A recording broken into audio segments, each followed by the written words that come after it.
We've learned several types of probability in statistics. We've learned the classical probability. We also learned conditional probability. And for today's discussion, we're going to have the binomial probability. Now, for an experiment to be considered a binomial probability, it needs to satisfy four conditions. And the conditions are, the first condition, the experiment should have a fixed number of trial. The second condition is that the trial should be independent. And third condition, each trial has two possible outcomes, which is success or failure. And the last condition is that the probability of success is consistent for each trial. Now, this will be our new notation or distribution that we'll use, which is the binomial probability distribution, denoted by B parenthesis n times P. Now here are the variables that you will see in the formula for a binomial probability experiment. So we have x and p and q. X in that formula will be the number of success, and the small letter n will be your number of trials. P is the probability of success, and q is the complement of p, which is probability of failure. Now it's important to recognize if an experiment is a binomial probability before you can proceed to your formula or to the process of solving probability involving binomial experiment. So this is our first example. So Marcus decided to guess on a 10-item multiple choice test. Now each problem has 5 choices. What is the probability that Marcus will get 7 of the questions correctly? Now, is this experiment a valid binomial probability experiment? And the answer is yes. Why? Because 1, we have a fixed number of trial. 2, the probability of success is consistent for each one, which is 20% of getting the questions correctly. 3, the condition for the trial should be independent, and yes, it's independent because question number 2 is not dependent to question from question number 1, so it satisfies that condition. And 4, the probability of success is consistent for each trial, which is basically 20%.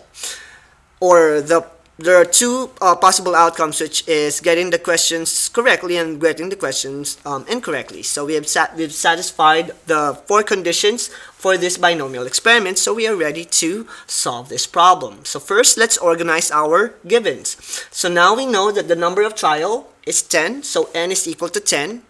X is the number of success, which is 7, because the question is to find the probability that Marcus will get exactly 7 of the questions correctly on this 10-item test by guessing.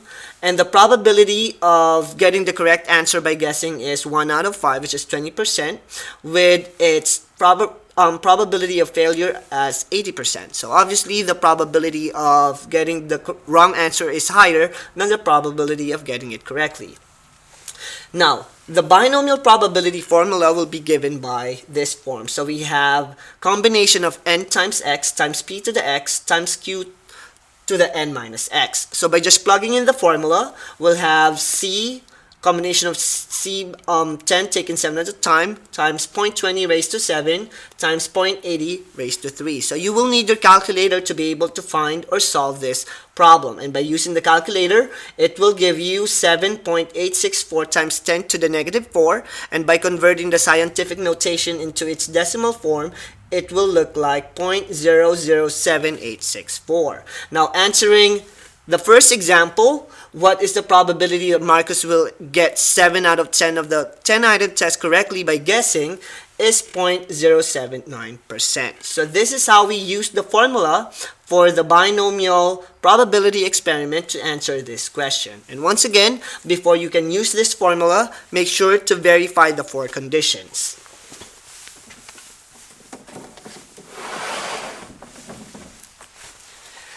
Now, since we're using our T84 technology in solving statistical problem, there is a method or there's a specific calculator function that we could use to find or to solve a binomial probability. So let's use the same problem. Marcus guessing on a 10-item test. Here's your variables. N is 10, X is 7, P is 0.20, and Q is 0.80. Using your calculator, just push second function, vars, binom PDF, and then push enter. And you will be taken to binomial PDF syntax right here.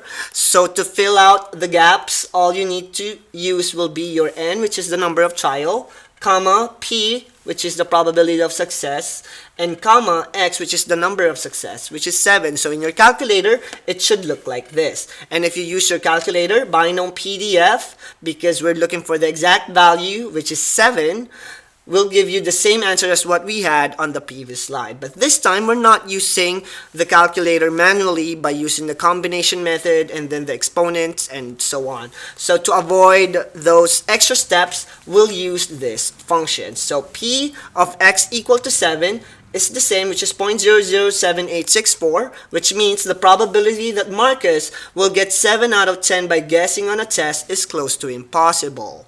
So you need to remember that by using the technology, we'll be able to generate the answer that we're looking for in a binomial experiment.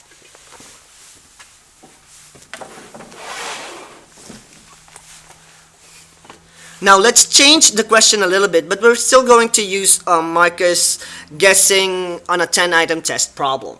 So in this particular problem, what we're trying to find is the probability of Marcus getting at most 7 of the questions correctly by guessing. And when we say at most, it means Marcus could get a possible answer of 0 out of 10 or 1 out of 10, 2 out of 10, 3 out of 10, and so on, up until 7 out of 10. We already know the probability of Marcus getting exactly 7, which is 7.864 e to the negative 4. Now, conceptually, to find or to solve this problem, we need to find each of these values and then add them all up to find probability of x less than or equal to 7. But we're not doing that. We're not going to manually find each of the probability for each discrete random variable. And what we need to do is just to use our calculator. So in our calculator, instead of using binomial PDF, we are using binomial CDF because we're dealing with an inequality. So that's the difference between binomial PDF, normal PDF, and geomet PDF. If it's PDF, it's the equal sign, and if it's CDF, you're working on an inequality. So since the calculator is giving you the area to the left, you don't need to worry about changing the formula to suit your answer. So to do this, binomial CDF, 10 is your number of trial, probability of success is still the same, which is 0.2, and 7, which is your x, will just be 7. So using your calculator, you'll get 0.9999.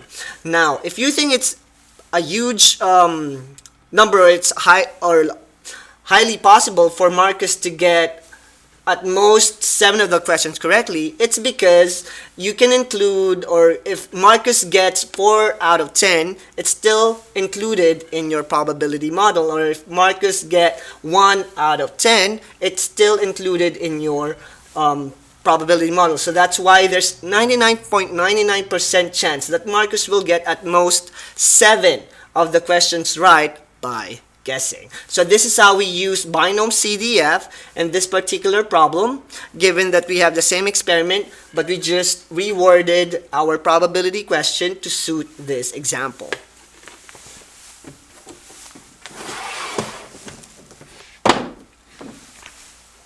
Now for our last example, it requires a little bit of thinking, and the reason why we need to think is because the calculator is not too flexible when it comes to giving you the probability or the probability of given problems. So you need to make it work for this particular illustration. So in this question, for question letter B, what is the probability of getting at least 7 of the questions correctly by guessing? So Marcus is now guessing, and we're trying to find the probability that he will guess, or he will get at least 7 of the questions correctly. So that means he'll get 7 out of 10, or 8 out of 10, 9 out of 10, or 10 out of 10. So what is the probability that he will be able to get these numbers when he guessed on a 10-item test. So our inequality will now be P of X greater than or equal to 7. Now conceptually, we're adding the probability of 7 plus the probability of 8, 9, and 10. Add them all up and you'll get your answer. But in your calculator, what it's giving you is adding all the values to the left. So it's always to the left, never to the right. So that's the problem. So to use your calculator still, you just need to think of the complement. So find the complement of your probability model so you will get your answer using binomial CDF. And that's what I'm going to do. So I'm getting the complement, which means I'm just going to use the area from 6 up until 0. So that means if I use my binomial CDF, since it's a complement, I'll subtract it from 1. So I can just get all these values afterwards. So I have 1 minus binomial CDF. The number of trial is still 10. The probability of success is still 0.2. However, my number of success is not going to start at 7 anymore. It's going to start at 6, because if I start at 7, it will include 7 in my area, which will give me the probability for 8, 9, 10 only. And we're going to be off if we do it that way. So make sure you logically think why we're subtracting 1 from X to work with our problem. So when we do, or when we use this syntax in our calculator, we'll have 0.9991 as our answer, get its complement, and you'll have 8.644 times 10 to the negative 4, which is very, very small. And it makes sense because Marcus will not likely get 7, 8, 9, 10 when he guess on a 10-item test. So there's 0.09% probability or chance of getting at least 7 of the questions right by just guessing on a 10-item test. And that's how we use our calculator in binomial probability experiment.